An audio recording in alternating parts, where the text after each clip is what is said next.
All right, yep, everybody find a place to sit. All right, so guys, we're going to talk about how you applied what you learned from your lectures to the care of an agitated patient. And, you know, I'm going to tell you right off the bat, you forgot about half of it, okay? But we'll talk about that. You know, I mean, it's okay, mistakes happen. I'm going to point out a couple of them here so that they don't happen again. And so you guys will be better the next time around. So there's two things I really want to focus on in this debriefing. But I'm wondering if you have anything that you guys particularly want to talk about in the debriefing. I don't think so.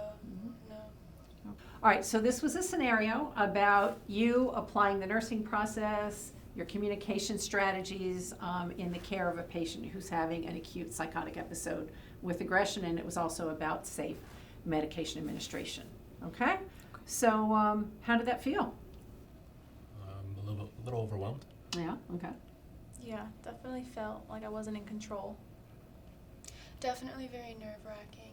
Okay, all right. Well, we went over the objectives of the simulation, so I'm not necessarily going to do that again, but let's just start to dive into our discussion about things, okay?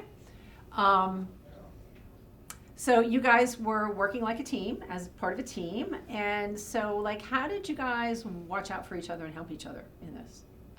Well, Evie and I, we were in the room together, so having her, like, by my side made me feel more comfortable and at ease a little bit.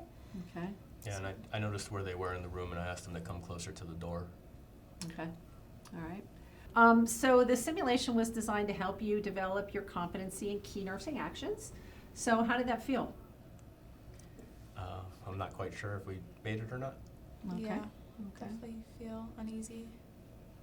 I agree. Yeah, you know, you guys haven't done this before, so it's not surprising that it might have felt a little bit overwhelming, a little bit unsure.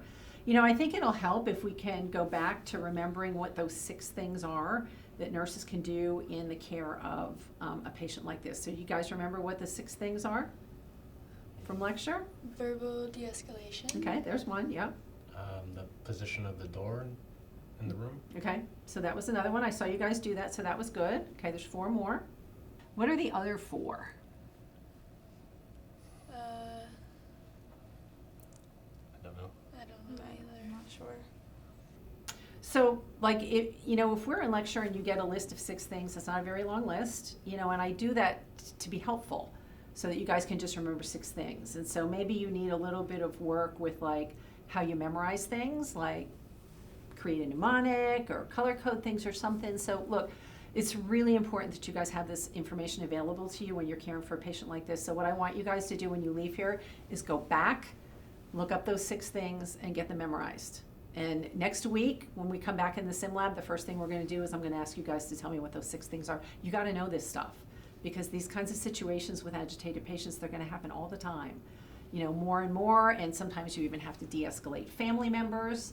And so you guys really need to know this. And I'm only telling you this because I want you to be successful when you go into practice. And, like, I could tell you those 6 things and write them on the board, but it's not going to be as helpful as if I ask you guys to go back and memorize them. So you guys do that for me this time, and I'll check in with you next time you come back to the sim lab about that. Okay. Okay, all right. By the way, in this next situation, when you're going to be taking care of another patient in a psych mental health context, the patient might need certain medications. And if the patient needs restraints, what I'm going to ask you to do is transition away from the standardized patient and move to a mannequin. Okay? Okay. All right, do you have any questions? No. Okay, let's go. We're going to do scenario number 2. You're going to continue the care of the patients, providing whatever interventions might be needed. Okay? Okay. All right, let's get started.